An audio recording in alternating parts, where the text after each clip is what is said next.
Welcome to We Believe, a consideration of religious beliefs and God's Word, examined in conversation by James F. Walsh, an attorney and Roman Catholic deacon, and Dr. Richard Shriver, United Methodist minister and professor of theology.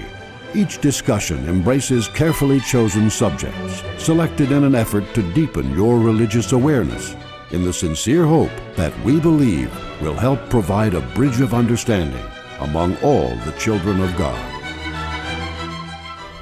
Hi, welcome to We Believe. My name is Kim Bollinger, and I'm usually the moderator on the show, but today I am standing in for a very sick Jim Walsh. We all wish him the best and hope he's back with us soon. As usual, we have with us Reverend Richard Shriver, who is an ordained Methodist minister and has been with us for many, many years. And Tom Samaray with the diocese. Welcome. I don't see your diocese. You don't see my No. But our very special guest today is Father Steve Wolf. He is a pastor with Immaculate Conception Church in Clarksville, Tennessee. Clarksville, Tennessee, north of us. Right. So welcome, Father Wolf. Thank you. Good to be here. Today we'll be talking about anger and grief. And in fact, Father Steve has written a book called Anger and Grief, The Jesus Way.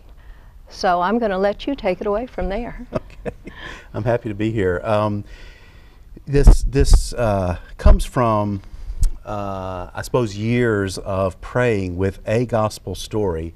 And originally it came out of an experience I had in the seminary. When, seminary formation, there are really two things that are going on. One is you're preparing to be a priest, and then the second thing that's going on is you're discerning whether or not God is calling you to be a priest. And so the diocese... This is what I really want to do. Right, and the diocese is discerning whether or not they want you to be a priest. Which is the cart and which is the horse? Right. I was asked by the seminary to take a look at my anger issues. And of course, me? Anger? Well, I do. I have my sainted mother's temper. My mom died when she was 51 in 1984, and I was 28 at that time. And she's a saint, absolutely in heaven, and a very joyful person, but boy, she did have a temper. And so do I. And it shows itself sometimes in bad ways. Well, when they asked me to look at my anger issues, I went to a concordance.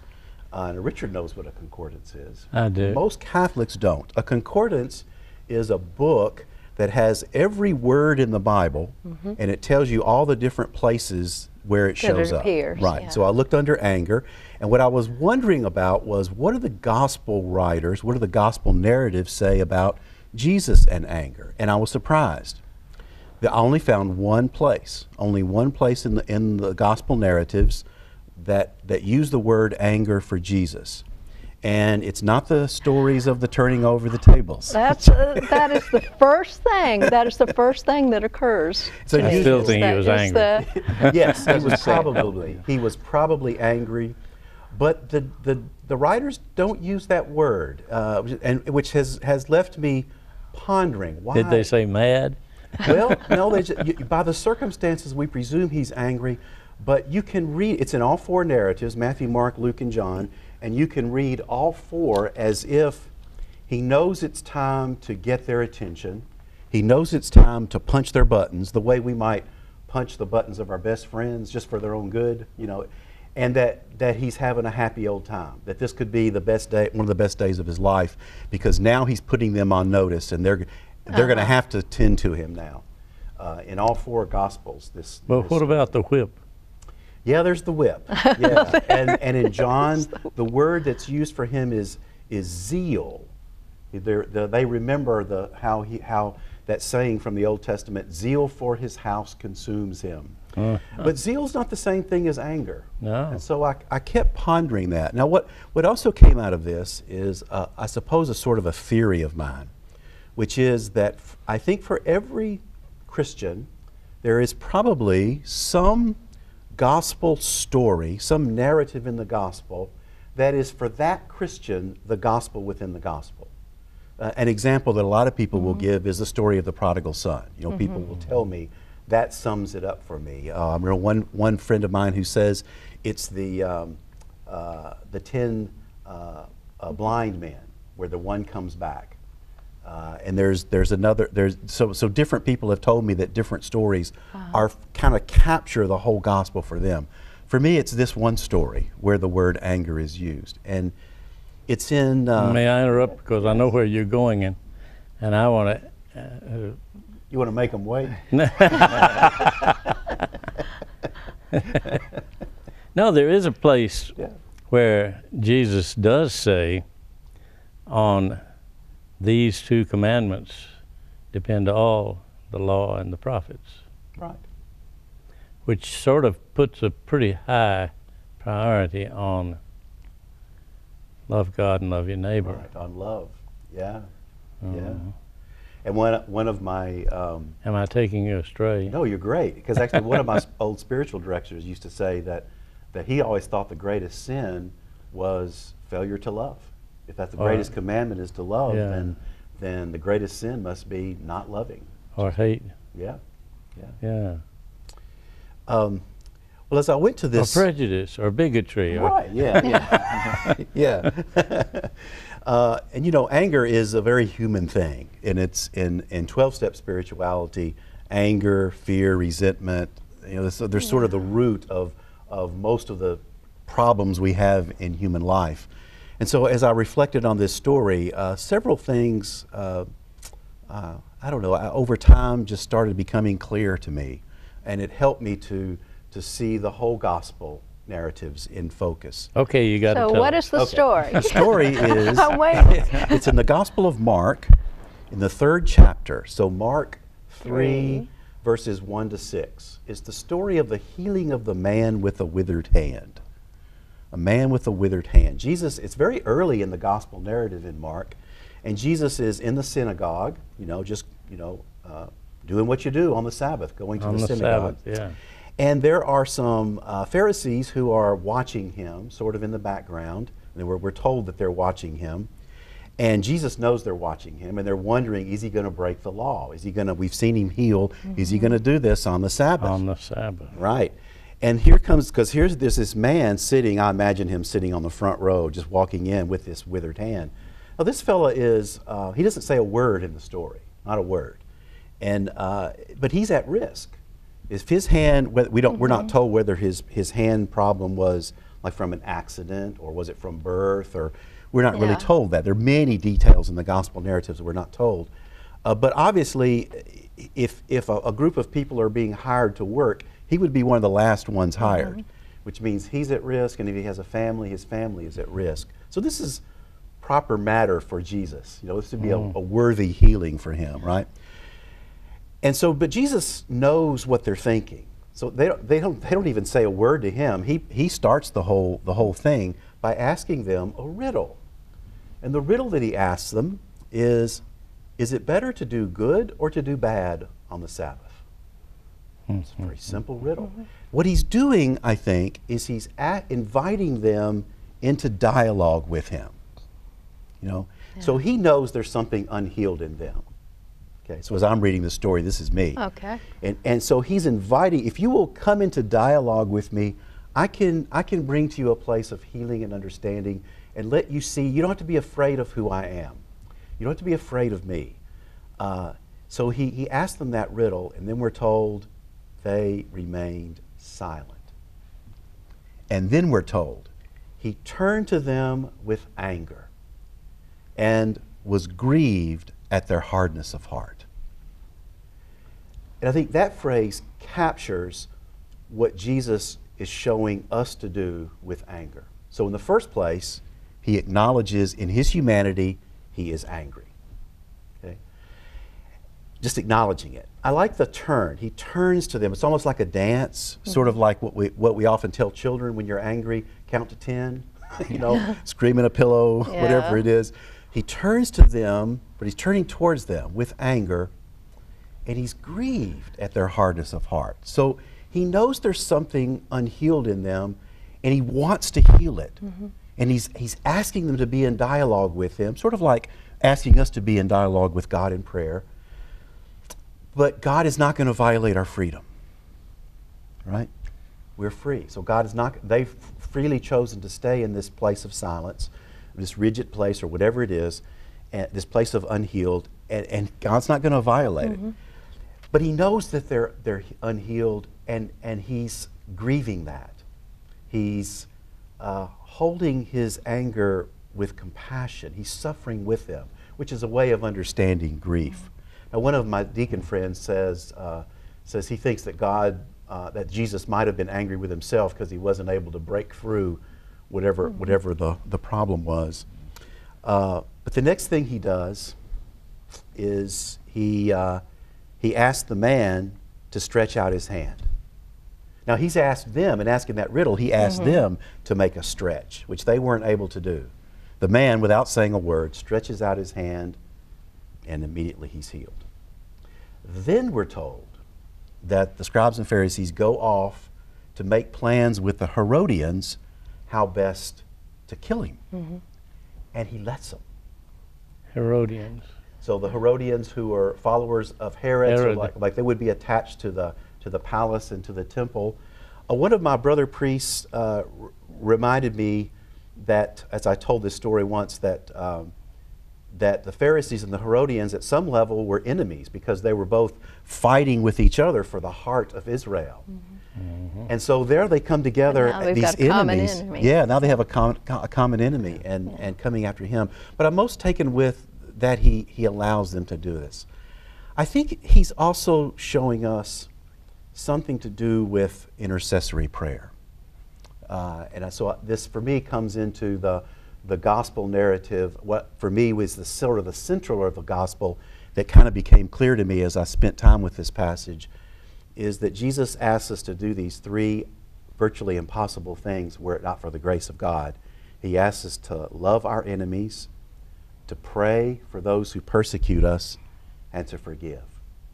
And those are three things that most of us don't want to do. I was just thinking as you were telling your story, this transition from anger to grief, He's turning His other cheek. Yes.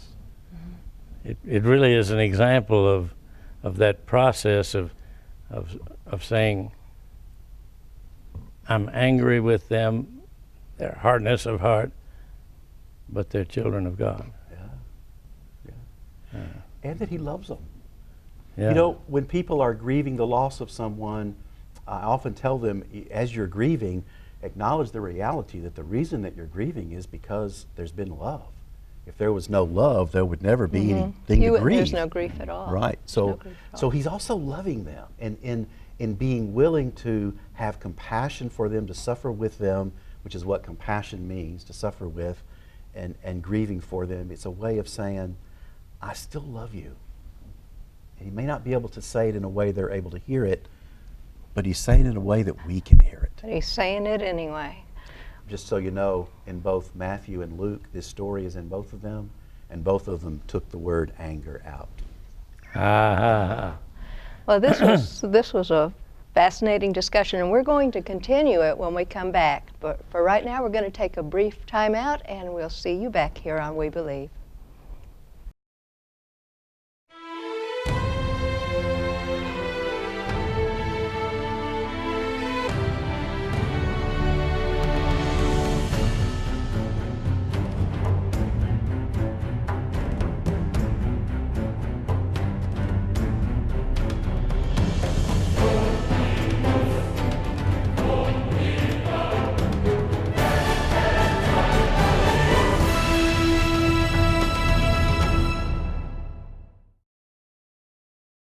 Welcome back to We Believe. We're here tonight with Reverend Richard Shriver, with Tom Samurai from the diocese, and our special guest, Father Steve Wolf. Father Steve, you were talking about anger and grief and the passage in Mark, chapter 3, verses 1 through 6. Right. We had gotten to the discussion about turning the other cheek, about how that passage seems to pull us in that way. Would you please continue? Well, you know, as there are all kinds of ways of praying with a gospel story. And one of the classic ways is following the spiritual exercise of St. Ignatius, is placing yourself in the story, which I've done many times. Tom, have you done that as well? I have, and it's a really neat experience to just pick something in that particular story and just see yourself in it. Okay, And- so I'm going to hit you Okay, on the right cheek. and I'm going to turn the other. Are you really? That's what the gospel says to do. Shall we try it? I mean, you know, let's, So how do we, Father, so as sort of a Catholic question, is anger in itself a sin? Yeah, no, it's not. It's something that visits us. It's an emotion. It's something just, I'm not angry, or I don't know I am, and all of a sudden I'm aware that I am. I might be aware that I am because people are looking at me in great fear, but I might not really. It just all of a sudden I become aware, yeah, I'm angry. So it's something that happens to us. The question then is, what do we do with it? Okay, so when I am angry, what then do I do with it? And this is what I love about this story, is I really think Jesus is modeling for us what to do with the anger. I mean, first place, just to admit it, I'm angry right now. That's just real, okay? That doesn't go away. Let me not pretend that I'm not angry, because that can do damage to me. But it doesn't mean I have to lash out at anybody either, but to just ask the question, what is the source of it? Very often the source of it is me. You know, I'm not taking care of myself, or I'm not in the control of the situation, or it could be that someone is actually trying to kill me, which is what's going on in this story in Mark 3.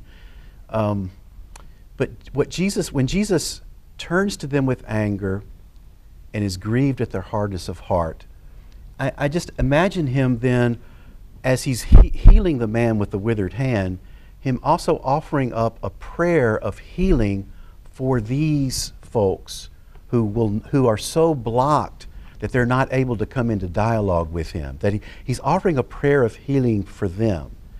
And when Jesus teaches us to love your enemy, to pray for those who persecute you, and to forgive, I really think that he's taking us to the center of the toughest part of the gospel, which we're going to have to totally rely on his grace for. So that's what he's doing.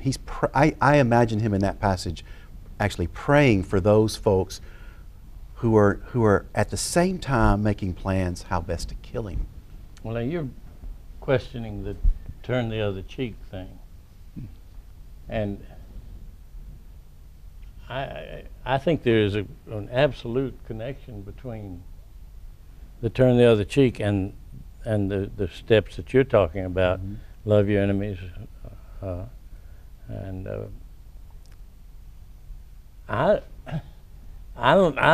came up with an understanding of turn the other cheek from Mahatma Gandhi. And he, of course, he focused his whole philosophy of life and theology, though he was a Hindu who never became a Christian in the membership sense. Right. But he based everything on the Sermon on the Mount. Real student of Jesus. Yeah. He and what I think he saw the turn the other cheek to mean was that if you love God and love your neighbor and perceive God as Father and us, we are his children, then that means all of us humans are brothers and sisters. And you're supposed to love your brother and your sister. Right. And so whenever you're angry at one of them, you back up and think, aha, this is my brother or my sister. Right. How do I deal with my brother or sister? And therefore, you don't hit back. You don't get revenge. You don't hurt that person. Your motivation is, what can I do for that person? And that's what the whole turn the other cheek is, it seems to me. In many ways, too, in grieving for them, holding their blocked, what is unhealed in them with compassion and grief. It's sort of like taking on the cross. And sometimes when we think about those hard things, Sorry, Jesus you do asked us that. to I'm do- not going to. Yeah, that's right. That's right. What Gandhi called the cross the perfect act of nonviolence. The perfect act that Jesus would allow this to happen to him. We understand him as the Son of God, and he would allow this to happen to him out of love for us. So he called it the perfect act of nonviolence, not responding. But I think he's also showing us something that we can actually do, and that if I am really angry with another person, and let's just pretend that I'm righteous, let's just pretend that I'm the one that's right and they're the one that's wrong, right? Let's just pretend that. I don't have to pretend. Oh, okay, yeah. Is that hard to do? Okay, so this is how you might pray this, Richard, which is, if that's the case, then generally my experience in life has revealed to me, it's shown me that most of the time when people are not their true selves, there's something unhealed in them. And they might be in a place like these Pharisees where they don't want they don't want to bother with God. They want God, that maybe perhaps have even asked God to leave them alone. But if that person's enemy prays that God heal them, and I thought, what a powerful prayer that is, that someone's enemy asks God something like, this is how I like to pray this. Lord, I'm having a little problem with Richard, and there's something wrong with him, and I don't know what it is. He might, but he might not even know what it is either. But Lord, you know what it is. You, Lord, know what is unhealed in Richard. And so, Lord, I'm asking you, and you know our whole story. You know our whole history. You know how we've been over the years. And I'm asking you, because you know what's unhealed in him, I am asking you to lay your healing hand onto him. I used to think that the prayers of children were the most precious prayers to God. But if I read the gospel, I really think it's the prayers of our enemies. That if one of our enemies is actually praying for us, I think God takes great delight in that.